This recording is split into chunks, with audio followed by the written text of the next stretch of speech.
Welcome to the Private Practice with Soul podcast. My name is Dr. Brooklyn Storme, and I help private practice owners align their business back with their soul's calling, with their big vision and with their soul's purpose. Unlike other private practice coaches, I've traveled the world in search of spiritual resources, spiritual tools, education and information so that you can have the transformation that your soul desires and needs so that you can up-level your business. How much fun is this? I love it so much. Guys, if you're not already a member of the Private Practice Monthly Mentorship Group, please check out the show notes. I would love for you to be there. In the meantime, thank you so much for pushing play today. Let's begin. Good morning, everybody. Welcome to another episode of the Private Practice with Soul podcast.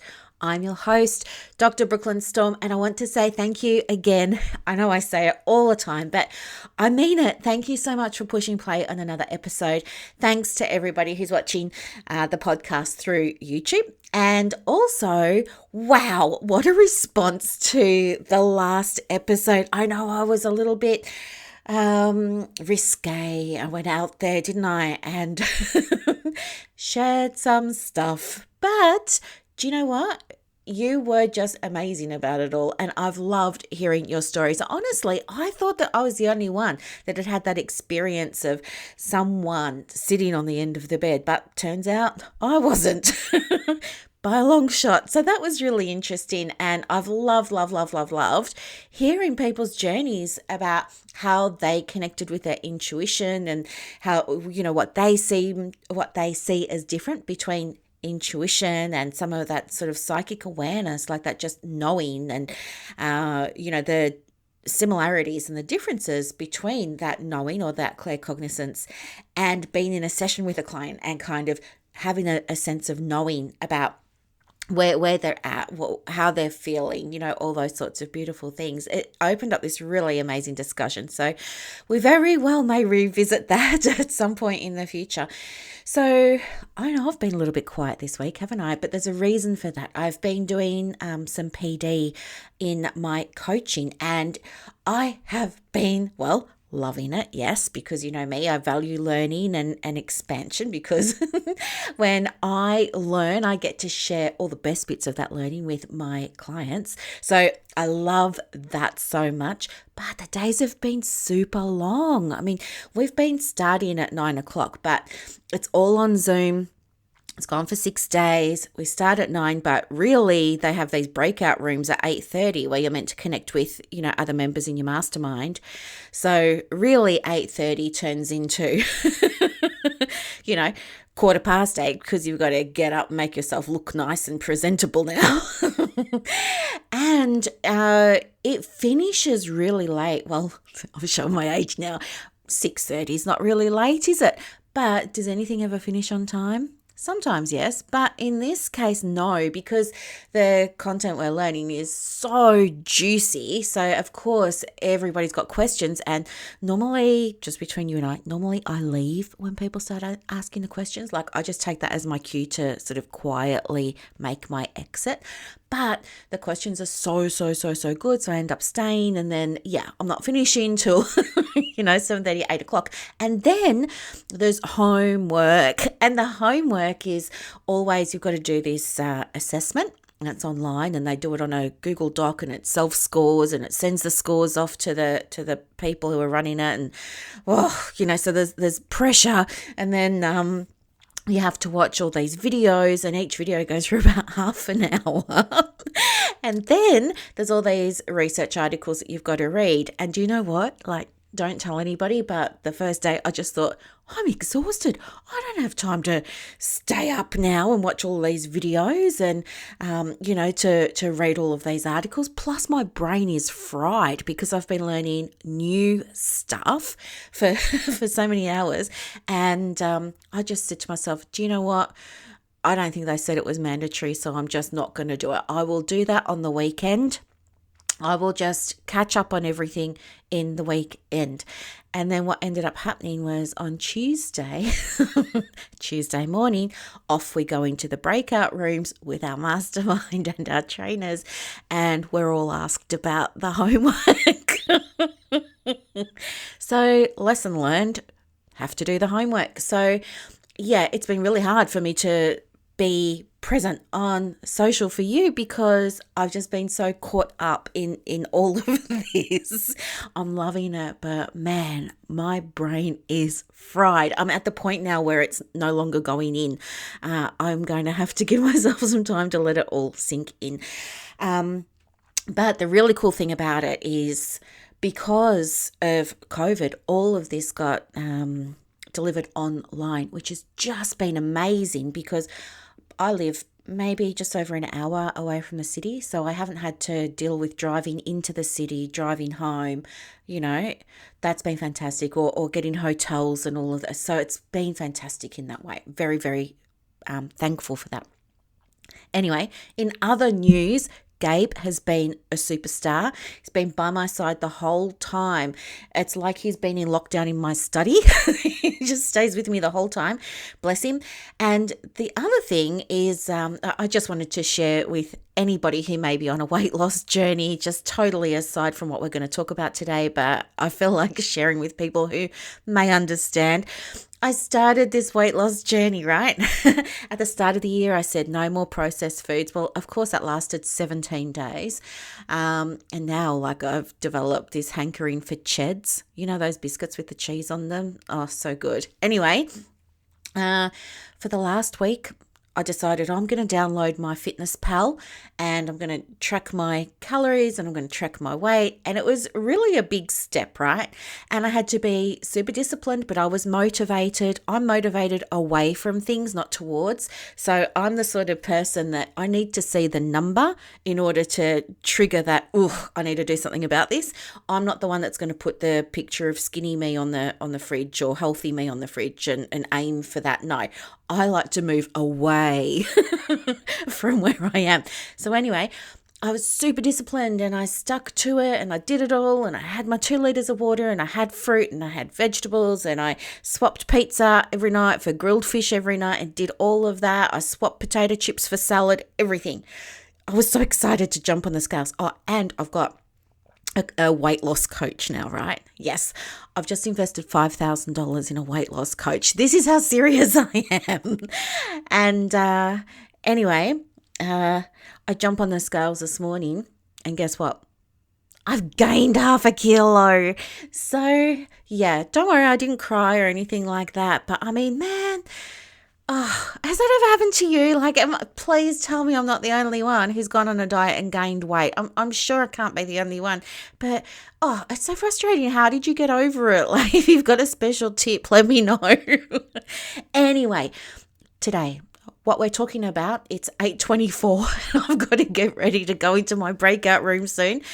But let me put this together for you. So here's the thing. I was thinking about my weight loss journey and yes, this has all come to me this morning in the last 10 or 15 minutes. I was thinking about my weight loss journey and I was thinking about these, I want to say silly smart goals because here's my thing. I don't like them.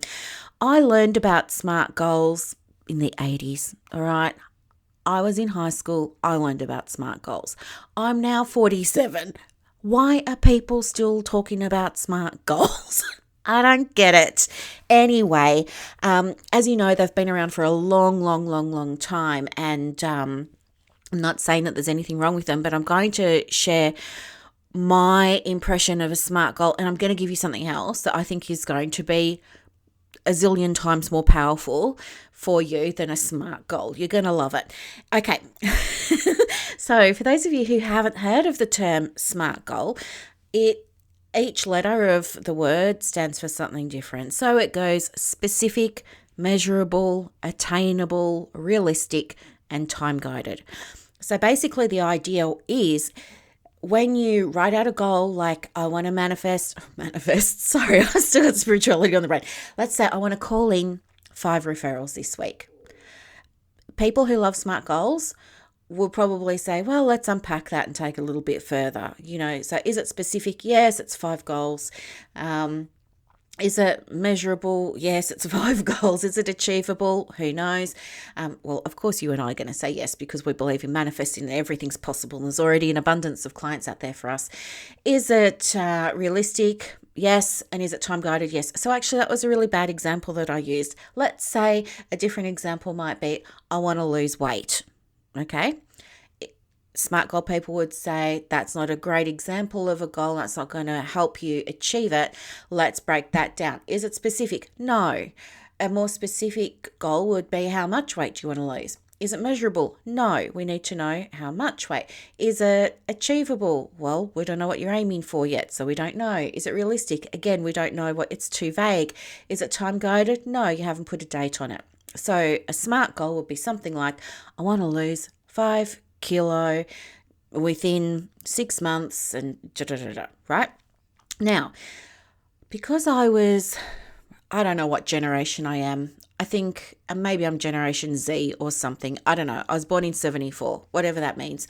But we learned then about, it was all like in the 80s, everything was sort of like big shoulder pads and all these women, big shoulder pads. It was, 9 to 5. It was Dynasty, big hair, big shoulder pads.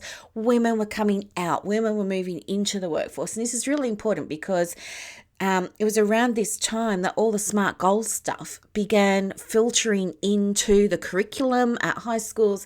It started to become a thing. It was a buzzword. It was in magazines. It was on the media. It was everywhere. Every man and his dog was doing smart goals. And so when you grow up thinking, this is how you should do your goals, and you write out your goal like that and then you fail. Well, what's a different word? You don't achieve the goal. That can leave you feeling pretty, not great. Because you think, wow, I had this formula and I followed the formula and it still didn't work. Or in my case, it was like I kept setting smart goals, but I didn't take any action. Or, something would happen that would throw me way off course, and then I'll be back to setting a smart goal. And so my relationship with this idea of smart goals became really, really, really, really, I became resistant.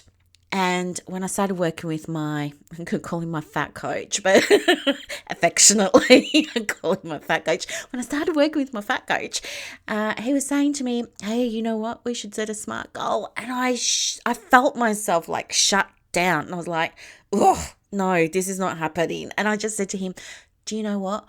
I can't do this. I'm not doing a smart goal, Chris. It is not happening. So anyway, we ended up doing other things, which is all fine and well and good. But you know me, I'm reflective, and often I'm not really great at thinking on the spot. Like, I don't like arguing with people. I don't like conflict.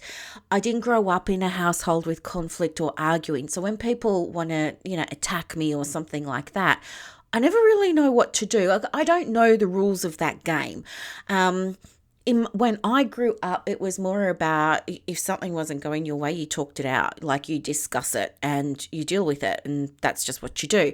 So all this stuff about, like, we see it on Facebook a lot, trolling and bickering and sarcasm, that's all foreign to me. I don't know how to play that game. Anyway, being reflective and being someone who likes to, my thing is, I say to people, thank you for bringing this to my attention. I'll get back to you. And I give them a time. I say tonight or tomorrow or something like that. Anyway, that's how I handle stuff. So I just thought I'd throw that in case you're like me. So I give myself space and I let them know that I'm going to reflect on it. Just give me a moment. Because otherwise, if I say something in the heat of the moment, not knowing the rules of the game, because it's not my nature to be like that, I say the wrong thing and then it inflames things and then you get stuck in it. And yeah, no, not interested in doing that. So what do I do now? Well, I was thinking about this smart goal stuff during the week, and I thought to myself, being reflective, if smart goals aren't going to work for me and I'm not feeling that connection, like I just can't get into it, what would work for me? Like if I got to create my own thing instead of a smart goal that felt more current, more modern, more me, like what would that look like? And you know what? I created something and I'm going to share it with you today because I want you to have a play around with this if you're somebody who struggles with a smart goal. Hang on one second. I'm just going to cough. Okay, so first of all, here's my thing about why SMART goals don't work for me. And I think I understand why they might not work for some of you. Let me give you my insight here, and I'll be happy to know what you think as well. Here's what I think. I think a SMART goal is very masculine. I think it's very that masculine energy. There's nothing wrong with the masculine energy, but there's an absence of the feminine. And that therein lies the problem. For example, think about it. Just the word smart, is that a feminine energy word? No. And then we've got specific, measurable, achievable, realistic, time guide. They're not feminine words. They're not feminine energy concepts. That is all masculine, right? It's all masculine. And I feel now I can see that, I had this light bulb moment and I was like, oh my gosh, everything here is masculine. And I like to be my feminine because I like to be creative and nurturing and connecting and all of those sorts of things. I thought maybe that's why I'm not connecting with this idea. So then I thought, well, if I could create a process for, even the idea of setting a goal, that's very masculine, isn't it? But anyway, I thought if I can find a way of doing this with a handy little catchphrase that will make it easy for me to implement, that integrates masculine and feminine, which is what I'm all about, and would allow me to call upon and integrate both energies in terms of manifesting what I want to achieve in the business, what would that look like? Okay. So good, right? Do you love it? This is like life in action, isn't it? Okay, let me share with you. So this is what I came up with. I came up with this. And if you come up with one, please let me know because I would love to hear it because you can probably come up with something better than mine. This is just what I came up with, my moment of inspiration.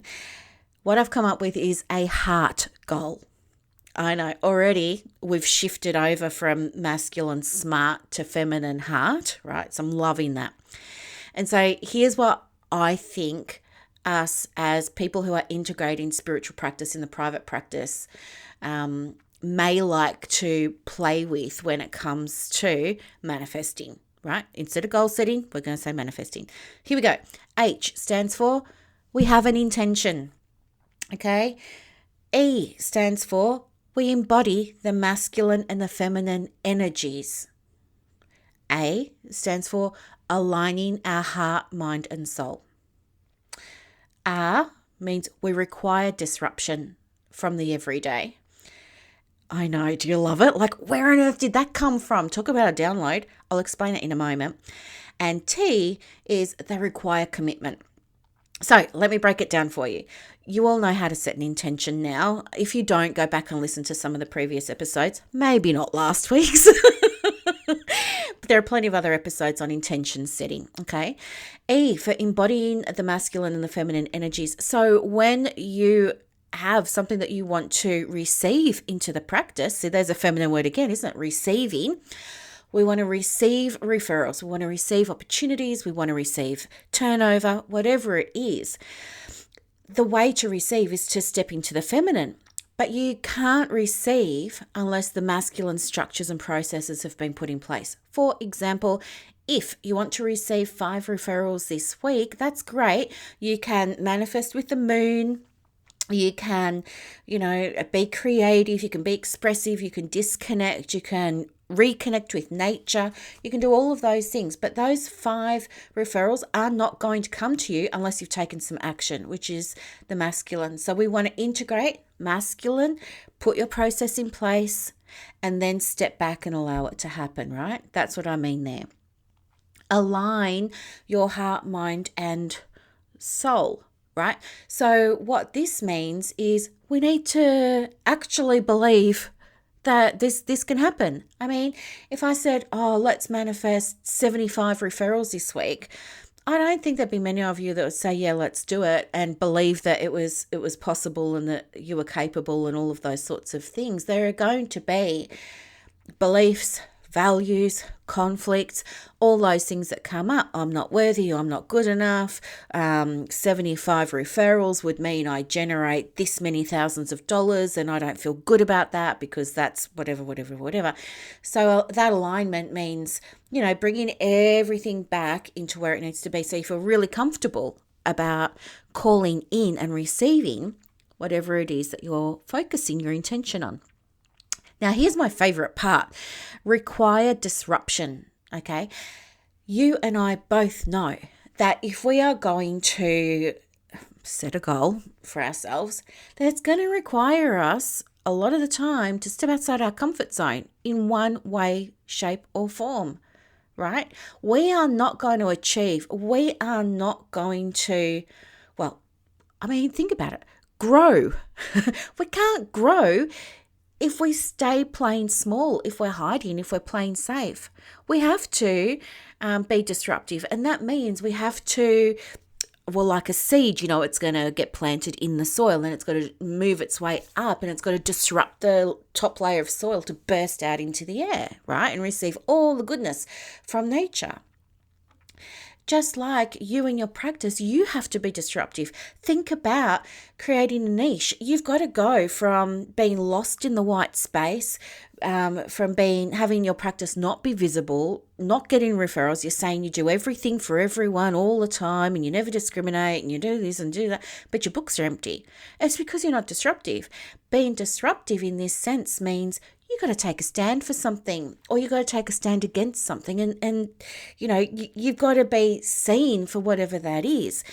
My thing that makes, I'm sure you've got your own ideas of what makes me unique, but I like to believe my practice and my style are unique because I practice what I preach. I live what I do. I often share resources with my clients that I'm using in my business that I've already pre-filled out with my own stuff. Like it happened a couple of weeks ago. I was helping somebody with her messaging and I'd been updating my own messaging and I just gave her my whole file on it. And she was like, oh my gosh, you actually do this? I was like, of course I do. But you have to be willing to go there. I mean, the very term growth and the very term expansion are the opposite of staying in the familiar. You've got to be willing to disrupt the patterns of what's familiar for you and move out of them, right? Oh yeah, what I was going to say about my unique difference is I believe you get to run a business, whether it's a private practice or something else. I believe you get to run that business by allowing yourself to be tuned in to whatever spirituality means for you. That's my thing. So yes, there are other private practice coaches out there, but they don't do it this way. And those of you who are connected with me know that and you like that. And that's why you're here. And I appreciate you so much. But you know what? If you didn't like it, you wouldn't be here, and that's fine. You just go and find your own little tribe somewhere else, your own group of people somewhere else. And that's okay too. There's space in the world for everyone, but you have to be disruptive. And for me to start this business, as you know, I really had to be disruptive, right? I had to leave a medical-based industry. I had to leave a 20 plus year career behind. I had to leave 14 years of university education behind. I had to leave my identity behind in order to allow myself to do this. And it was by being disruptive that I got to create this beautiful, successful business that I have.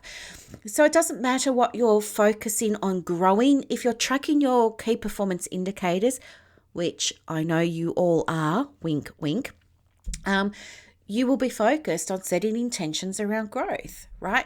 That growth ain't going to happen if you're not doing something every day to disrupt, I'm tripping over my words, to disrupt the status quo in your own private practice. And then the last thing is they require commitment, okay?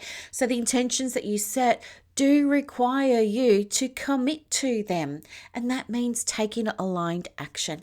Now, you and I both know that when we're tuning into source or energy or God or the words that you like to use, we know our job is not to worry about the how. We know things will come to us. We know the universe needs to, also disrupt things and reorganize things to make our dreams a reality. We know that.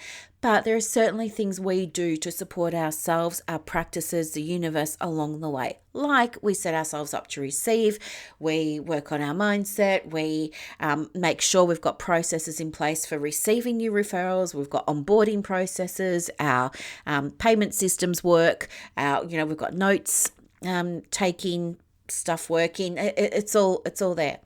But you have to commit. If you don't commit, you're not going to see the results that you want. Doesn't matter how much manifesting you do or how much visualizing you do. You must take that action. You must commit to taking that action, okay? And it doesn't mean you have to do a lot of stuff. Your action might just be setting the intention. Your action might be updating a policy. Your action might be rewording your copy on your website, tweaking your message, attending a masterclass, booking in for something, right? It doesn't matter. But here's the thing. I think when you use this process and you use a heart goal, it's going to work better and be more effective because you're integrating masculine and feminine energies. And that's what we are all about. I think if you've tried SMART goals in the past and they've not worked for you, I'm just wondering if it's because they were too heavily leaning into the masculine stuff. And maybe you're someone as a counselor, as a psychologist, as a social worker that needed to be leaning more into the nurturing, the creativity, the receiving. Because when you're doing, you're not receiving. Yep. Is this making sense? It makes sense in my uncaffeinated mind. I haven't turned on my percolator yet.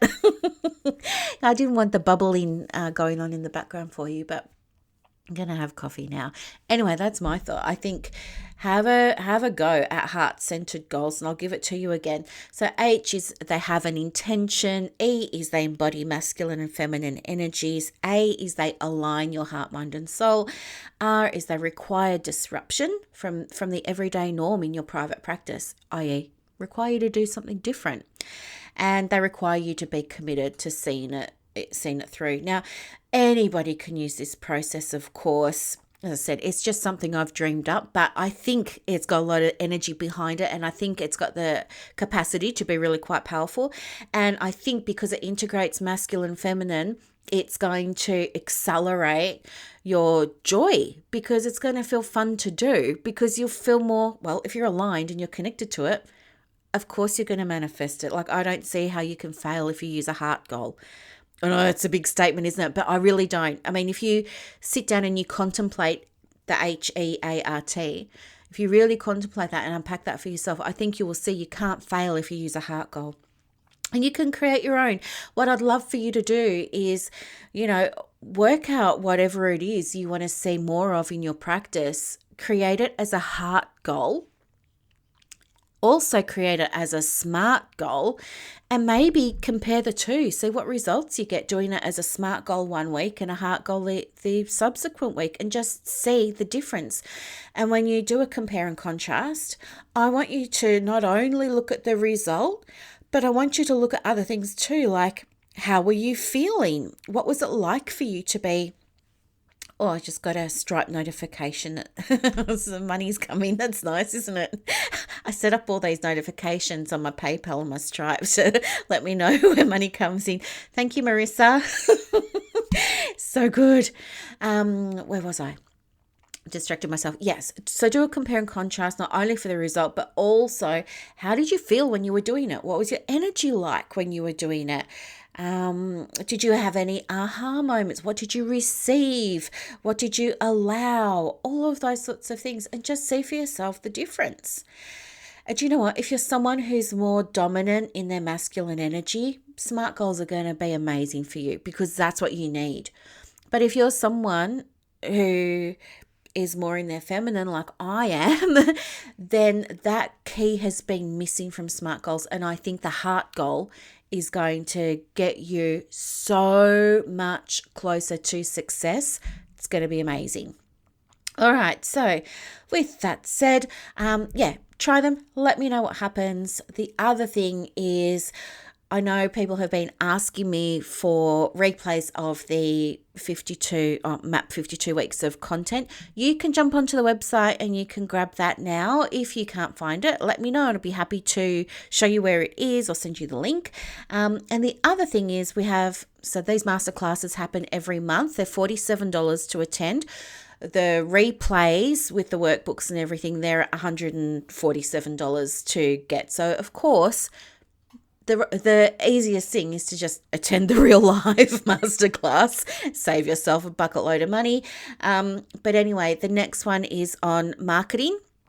And we're going to be focusing on, I'm going to share with you my strategy that's going to feel really light and easy, that's going to help you generate more visibility, more referrals, and deeper connections with perfect for your practice clients. And it is so much fun. They go for about an hour. We can stay back afterwards and have Q&A and hang out and all of that sort of stuff. The support before and after, and other stuff as well. So if you want to come along to that, please do just scroll down, look for the masterclass link in the notes, just tap that and get yourself enrolled. It's in 2 weeks on a Saturday morning. You will get a recording. So if you're unable to attend, don't stress. You will get the replay and all the other goodies that go along with it. Okay? All right, my lovelies, have a very happy Saturday. I've got to get ready now. I've got to quickly go and have coffee and then get ready. Get ready for my last day of PD. I can do it. I've got this. I know. All right, my lovelies. I'll talk to you soon. Bye.